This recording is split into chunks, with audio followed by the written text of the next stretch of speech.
Assalamualaikum warahmatullahi wabarakatuh. Kami dari kelompok 7 akan mempresentasikan mengenai prediksi kebangkrutan usaha dengan pemateri yang pertama yaitu Nur Zaidah, pemateri kedua Rizka Delia Rahmawati, dan pemateri ketiga yaitu Anissa Rizky Maulidia. Selanjutnya untuk pemateri pertama saya persilahkan. Assalamualaikum warahmatullahi wabarakatuh. Saya Nur Zaidah NIM 131 akan menjelaskan tentang penyebab kebangkrutan. Kebangkrutan sendiri merupakan kondisi yang menjelaskan perusahaan tidak mampu lagi untuk melunasi kewajibannya. Kebangkrutan adalah kondisi sebuah perusahaan mengalami kesulitan keuangan dan tidak mampu mengoperasikan perusahaan dengan baik.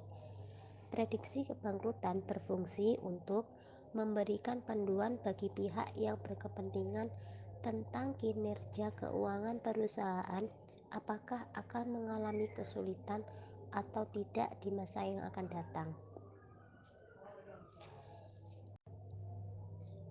Kebangkrutan dapat diartikan dalam beberapa cara tergantung masalah yang dihadapi oleh perusahaan, yaitu antara lain yang pertama, kegagalan ekonomi atau economic failure, yaitu mengidentifikasikan bahwa pendapatan perusahaan tidak mampu menutupi biaya totalnya, termasuk biaya modal.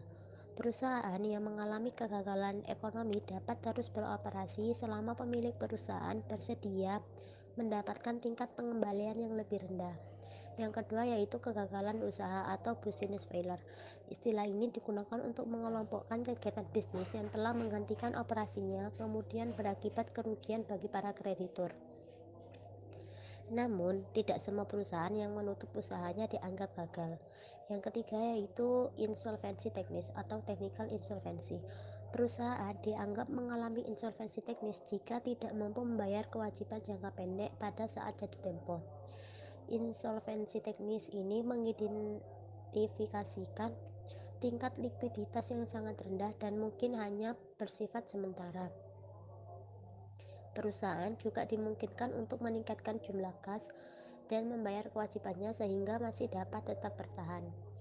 Yang keempat yaitu kebangkrutan secara resmi atau legal bankruptcy. Meskipun istilah bangkrut diperuntukkan bagi perusahaan yang mengalami kegagalan usaha, perusahaan tidak akan secara resmi dinyatakan bangkrut kecuali perusahaan mengalami kebangkrutan berdasarkan kriteria yang dibuat oleh Federal Bankruptcy Act atau Undang-Undang Kebangkrutan dan telah dinyatakan bangkrut oleh pengadilan.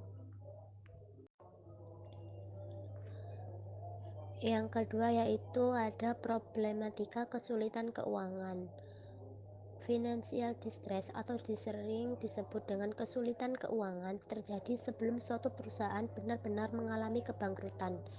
Financial distress ini merupakan suatu kondisi yang menunjukkan tahap penurunan dalam kondisi keuangan perusahaan yang terjadi sebelum terjadinya suatu kebangkrutan ataupun likuidasi. Financial distress juga bisa didefinisikan sebagai ketidakmampuan perusahaan untuk membayar kewajiban finansial yang telah jatuh tempo. Terdapat 3 alasan utama mengapa perusahaan bisa mengalami financial distress dan kemudian bangkrut, yaitu antara lain yang pertama neoclassical model. Financial distress dan kebangkrutan terjadi jika alokasi sumber daya di dalam perusahaan tidak tepat. Manajemen yang kurang bisa mengalokasikan sumber daya atau aset yang ada di perusahaan untuk kegiatan operasional perusahaan. Yang kedua yaitu financial model. Pencampuran aset benar tetapi struktur keuangan salah dengan liquidity constraints. Hal ini berarti bahwa walaupun perusahaan dapat bertahan hidup dalam jangka panjang, tapi harus bangkrut juga dalam jangka pendek. Yang ketiga yaitu ada corporate governance model. Kebangkrutan mempunyai campuran aset dan struktur keuangan yang benar, tapi dikelola dengan buruk. Ketidakefisienan ini mendorong perusahaan menjadi out of the market sebagai konsekuensi dari masalah dalam tata kelola perusahaan yang tak terpecahkan.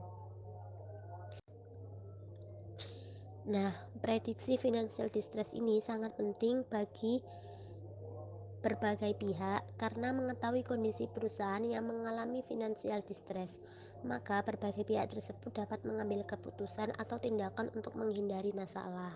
Adapun pihak yang berkepentingan untuk melakukan prediksi kemungkinan terjadinya financial distress yaitu antara lain yang pertama, pemberi pinjaman atau kreditur. Institusi pemberi pinjaman memprediksi financial distress dalam memutuskan apakah akan memberikan pinjaman dan menentukan kebijakan mengawasi pinjaman yang telah diberikan pada perusahaan. Selain itu juga digunakan untuk menilai kemungkinan masalah suatu perusahaan dalam melakukan pembayaran kembali pokok dan bunga. Yang kedua yaitu ada investor. Model prediksi financial distress dapat membantu ketika akan memutuskan untuk berinvestasi pada suatu perusahaan. Yang ketiga yaitu pembuat peraturan atau badan regulator. Badan regulator mempunyai tanggung jawab mengatur kesanggupan mengawasi membayar utang dan menstabilkan perusahaan individu. Hal ini menyebabkan perlunya suatu model untuk mengetahui kesanggupan perusahaan membayar utang dan menilai stabilitas perusahaan. Yang keempat yaitu ada pemerintah. Prediksi financial distress penting bagi pemerintah dalam melakukan antitrust regulation. Yang kelima yaitu ada auditor. Model prediksi financial distress dapat menjadi alat yang berguna bagi auditor dalam membuat penilaian going concern perusahaan. Pada tahap penyelesaian audit, auditor harus membuat penilaian tentang going concern perusahaan. Jika ternyata perusahaan diragukan going concern-nya, maka auditor akan memberikan opini wajar tanpa pengecualian dengan paragraf penjelas atau bisa juga memberikan opini disclaimer atau menolak memberikan pendapat. Yang terakhir yaitu ada manajemen. Apabila perusahaan mengalami kebangkrutan, maka perusahaan akan menanggung biaya langsung atau fee akuntan dan pengacara, dan biaya tidak langsung atau kerugian penjualan atau kerugian paksaan akibat ketetapan pengadilan. Oleh karena itu, manajemen harus melakukan prediksi financial distress dan mengambil tindakan yang akan diperlukan untuk dapat mengatasi kesulitan keuangan yang terjadi dan mencegah kebangkrutan pada perusahaan. Sekian dari pemateri pertama. Assalamualaikum warahmatullahi wabarakatuh. Perkenalkan, nama saya Rizky Adelia Rahmawati, NIM 091. Di sini saya selaku pemateri kedua yang akan menjelaskan tentang informasi kesulitan keuangan dan modal Univerit. Yang pertama yaitu tentang informasi kesulitan keuangan. Di sini ada berbagai macam cara yang biasa digunakan untuk memprediksi informasi finansial distress hingga kebangkrutan, yaitu antara lain dengan analisis rasio keuangan dan juga analisis arus kas. Analisis rasio keuangan yaitu cara yang paling sering digunakan untuk memprediksi financial distress. Banyak penelitian dilakukan untuk menemukan rasio keuangan yang bisa digunakan untuk memprediksi financial distress. Di sini ada beberapa model untuk memprediksi financial distress, antara lain yaitu model Zeta, model Oscar, model Zwijnski, rasio Camel. Yang kedua yaitu tentang arus kas, analisis arus kas, yang mana laporan arus kas melaporkan arus kas perusahaan pada periode berjalan, sekaligus menggambarkan arus kas masa depan. Menemukan bahwa ada perbedaan signifikan dalam komposisi arus kas pada periode 1, 2, dan 3 tahun sebelum financial distress, yang artinya financial distress bisa diprediksi atas dasar isi dan komposisi laporan arus kas. Arus kas ini juga memberikan bukti tentang apakah data arus kas operasi dapat meningkatkan akurasi modal untuk membedakan antara perusahaan yang bangkrut dengan perusahaan yang tidak bangkrut. Model Univerit yaitu analisis Univerit yang dilakukan dengan melihat variabel keuangan yang diperkirakan mempengaruhi atau berkaitan dengan kebangkrutan dengan menganalisis terpisah. Analisis rasio merupakan salah satu bentuk analisis Univerit. Cara ini yang pada umumnya digunakan investor untuk menghitung dan menganalisis berbagai macam rasio keuangan seperti modal kerja, rasio profitabilitas, tingkat utang atau leverage, dan likuiditas untuk mendeteksi tanda-tanda kebangkrutan suatu perusahaan. Tetapi timbul suatu permasalahan, yaitu masing-masing rasio mempunyai kegunaan dan memberikan indikasi yang berbeda mengenai kesehatan keuangan perusahaan. Rasio-rasio ini disebut dengan terlihat rasio-rasio ini juga terlihat berlawanan satu sama lain. Oleh karena itu, jika hanya bergantung pada perhitungan rasio secara individual, maka para investor akan mendapat kesulitan dan kebingungan untuk memutuskan apakah perusahaan dalam kondisi sehat atau sebaliknya. Berikut ini ada dua rasio keuangan yang dipilih untuk melihat apakah kebangkrutan perusahaan kereta api tersebut bisa dilihat melalui rasio-rasio keuangan pada tahun-tahun sebelumnya. Yang pertama yaitu rasio biaya transportasi terhadap pendapatan operasi. Biaya transportasi ini merupakan komponen biaya yang terbesar yang terjadi pada perusahaan kereta api, yang meliputi biaya operasional angkutan kereta, biaya gaji pegawai kereta, dan biaya bahan bakar. Pendapatan operasional terutama berasal dari karcis kereta yang terjual dan juga pendapatan dari beberapa sumber yang lain seperti pendapatan angkutan barang dan surat pos. Yang kedua yaitu rasio tim interest earning yang merupakan rasio EBIT atau interest. Rasio ini seperti bunga atau interest di sini adalah bunga dari kewajiban obligasi. Apabila diperoleh angka negatif, berarti perusahaan itu mempunyai earning atau pendapatan yang negatif. Di sini ada 4 variabel yang menunjukkan perbedaan antara perusahaan yang bangkrut dengan yang tidak bangkrut secara konsisten. Yang pertama yaitu tingkat retur, yang mana perusahaan yang bangkrut mempunyai tingkat yang retur lebih rendah. Yang kedua yaitu penggunaan utang, di mana perusahaan yang bangkrut menggunakan utang yang lebih tinggi.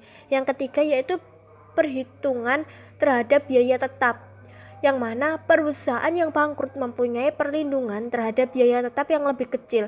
Yang keempat yaitu fluktuasi retur saham, yang mana perusahaan yang bangkrut mempunyai rata-rata retur yang lebih rendah dan mempunyai fluktuasi retur saham yang lebih tinggi. Di sini ada persamaan diskriminan linier seperti yang tertulis di PPT, yaitu ZI sama dengan AX1 plus BX2, yang mana skor Z yang rendah berarti semakin besar kemungkinan untuk bangkrut. Koefisiensi negatif variabel X1 menandakan hubungan negatif antara variabel tersebut dengan skor ZI.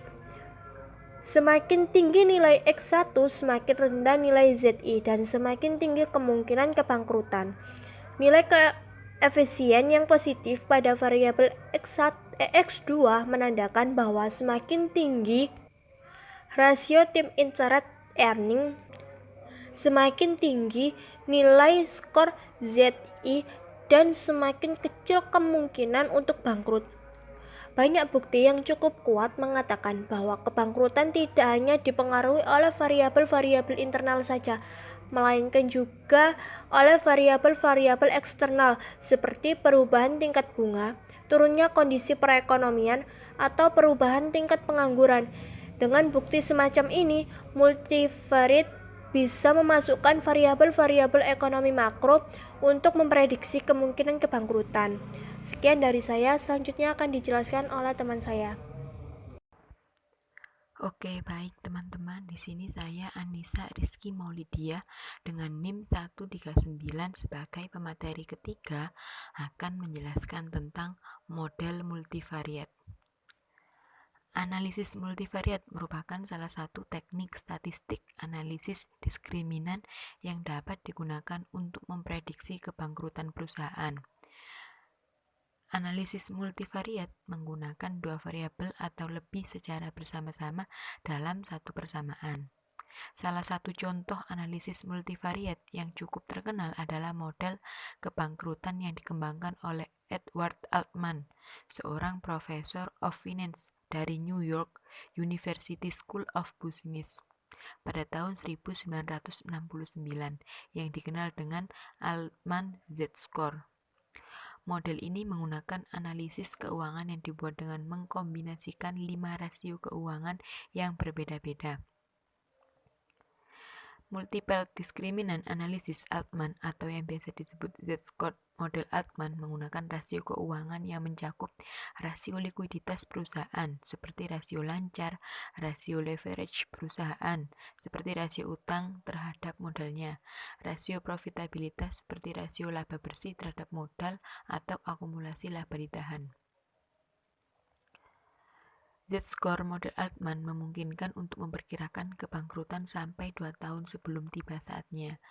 Rumus dari Z-score model Altman seperti berikut, yaitu Z sama dengan 1,2 X1 ditambah 1,4 X2 ditambah 3,3 X3 ditambah 0,6 X4 ditambah 1,0 X5. Nah, Z di sini yaitu sebagai indeks kebangkrutan. Sedangkan X1 yaitu modal kerja terhadap total aktiva, sedangkan X2 yaitu laba ditahan terhadap total aktiva, sedangkan X3 yaitu laba sebelum bunga dan pajak terhadap total aktiva, dan X4 yaitu nilai pasar saham biasa dan preferen terhadap nilai buku total utang, dan yang terakhir ada X5 yaitu penjualan terhadap total aktiva.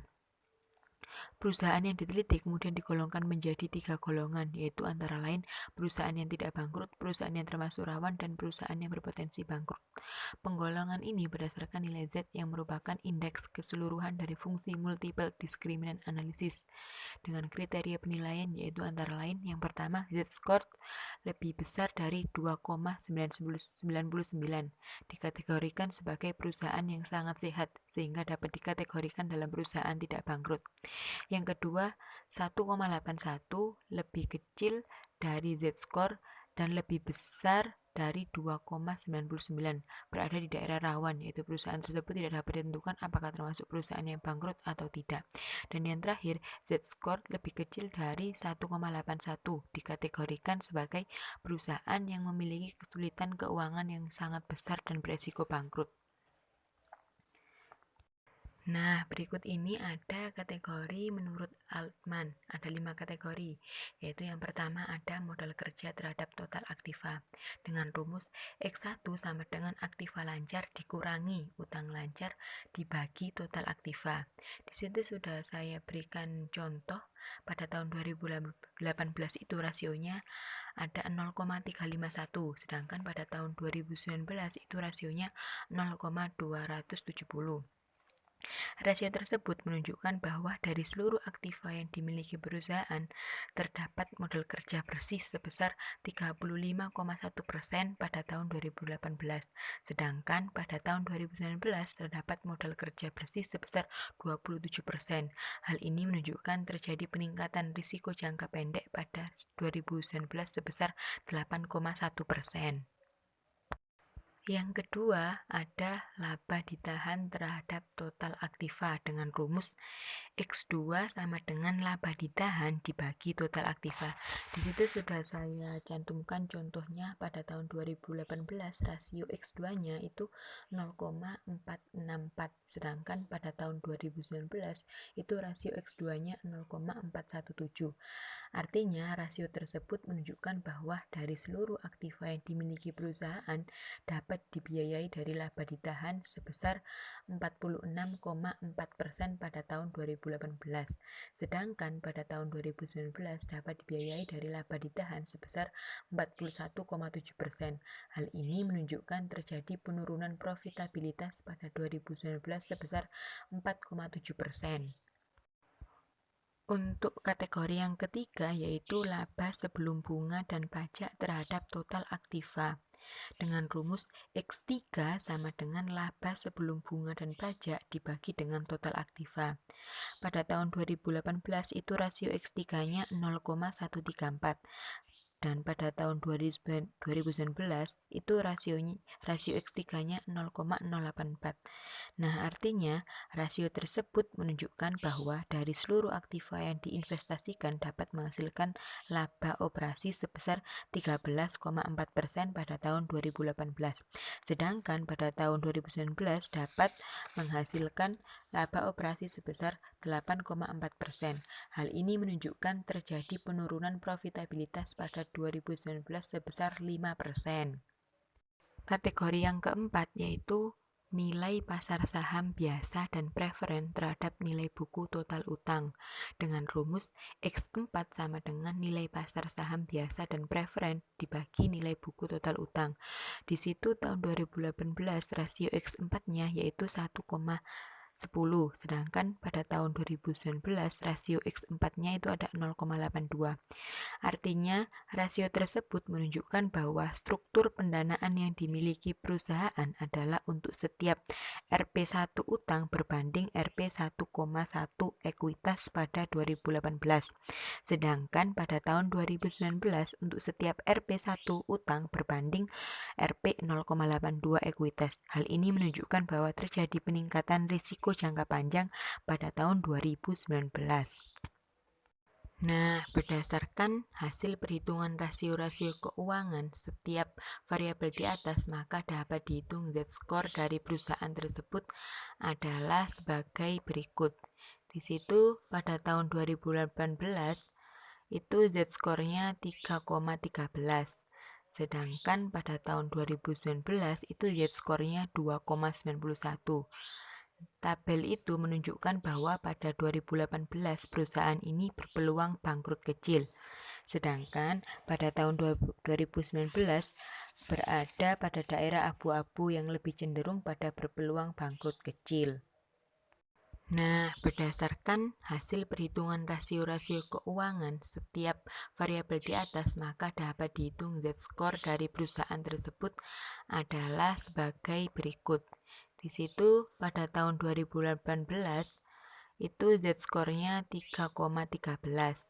Sedangkan pada tahun 2019 itu Z-score-nya 2,91.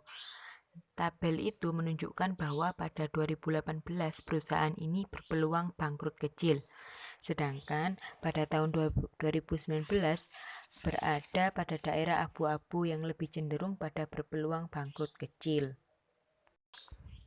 Untuk materi yang terakhir yaitu tentang bukti-bukti internasional. Kebangkrutan menjadi ancaman yang membayangi perusahaan-perusahaan besar di dunia. Bahkan perusahaan mapan dan sudah berusia tua pun tak luput dari ancaman kebangkrutan. Nah, berikut ini merupakan kebangkrutan yang dialami perusahaan-perusahaan besar di dunia. Yang pertama ada Enron. Pada tahun 2001 terjadi skandal pembukuan besar-besaran di salah satu perusahaan raksasa energi yang bermarkas di Amerika Serikat, yakni Enron. Fasilitas gaji yang luar biasa besar diyakini masa depan cerah bagi orang-orang yang bekerja di Enron. Namun, kesuksesan Enron ternyata hanya topeng. Kondisi asli perusahaan sebenarnya sangat mengerikan dengan jumlah utang sangat besar dan aset perusahaan yang sangat minim. Yang kedua ada WorldCom. Perusahaan komunikasi terbesar kedua di Amerika Serikat ini menyatakan pailit pada tahun 2002 setelah terbukti melakukan kecurangan dalam laporan keuangan. Yang ketiga ada Lehman Brothers. Investment bank terkenal Lehman Brothers mengumumkan kebangkrutan pada September 2008 dengan aset ditaksir bernilai US dollar 691 miliar. Banyak ahli ekonomi berpendapat peristiwa tersebut merupakan puncak dari krisis ekonomi yang berlangsung saat itu. Yang keempat ada MF Global Holdings. Perusahaan yang berusia lebih dari 200 tahun ini mendaftarkan pailit dan menjadi kasus kebangkrutan korporasi terbesar di Wall Street setelah Lehman Brothers pada September 2008. Yang kelima ada WAMU, yaitu Washington Mutual. Pada musim gugur 2008, setelah berbagai upaya mencari suntikan dana segar mentok, Washington Mutual akhirnya menyerah dan dinyatakan bangkrut. Yang keenam ada Chrysler. Perusahaan mobil ini mengajukan kebangkrutan pada tahun 2009. Chrysler mengajukan petisi pailit lebih awal 2 bulan dari GM. Kondisi keuangan pada saat itu cukup genting, ditambah dengan bubarnya Lehman Brothers pada September 2008. Yang ketujuh ada General Motors. Ketika mengajukan petisi perlindungan terkait masalah kebangkrutan pada Juni 2019, General Motors memiliki nilai US dollar 91 miliar. Sangat disayangkan karena mobil legendaris itu sudah dianggap sebagai patokan sepanjang sejarah manufaktur Amerika. Biaya tenaga kerja yang sangat berat dan meningkatnya persaingan dengan mobil-mobil Jepang. Yang ke-8 ada Kodak. Kodak adalah pemain utama dalam dunia film, kamera, dan industri percetakan selama lebih dari 125 tahun. Sayang, manajemen buruk dan kurangnya inovasi menyebabkannya kalah bersaing. Yang ke-9 ada Atari Inc. Pada 2013, Atari Inc. perusahaan pembuat konsol video game yang sangat terkenal pada akhir 1970-an sampai pertengahan 1980 mengajukan kebangkrutan. Pengajuan Parit ini sebagai langkah penyelamatan diri dari Atari Inc. Yang ke-10 ada Blockbuster. Blockbuster pada masanya adalah pemain terbesar dalam bidang penyewaan video dan DVD. Namun perusahaan tidak mampu melakukan inovasi menyikapi era baru internet. Yang ke-11 ada Radio Shack. Perusahaan penjual berbagai jenis radio dan alat-alat elektronik yang berkembang pesat pada era 1950 sampai 1970-an. Perusahaan telah menjual lebih dari 73 juta telepon seluler dan memegang rekor penjualan CD dan Walkman. Sangat disayangkan, Radio Shack yang selama ini selalu terdepan dalam inovasi produk-produknya justru tidak mengikuti perkembangan teknologi smartphone. Yang terakhir ada MGM. Bagi penggemar film-film Hollywood tentu mengenal ikon singa mengaum milik MGM. Perusahaan ini sempat menjadi salah satu studio film terbesar di Hollywood. Turunnya penjualan DVD dan hutang hingga US dollar 3,7 miliar adalah alasan MGM mengajukan bailit. Sekian presentasi dari kelompok kami, kurang lebihnya kami mohon maaf. Wassalamualaikum warahmatullahi wabarakatuh.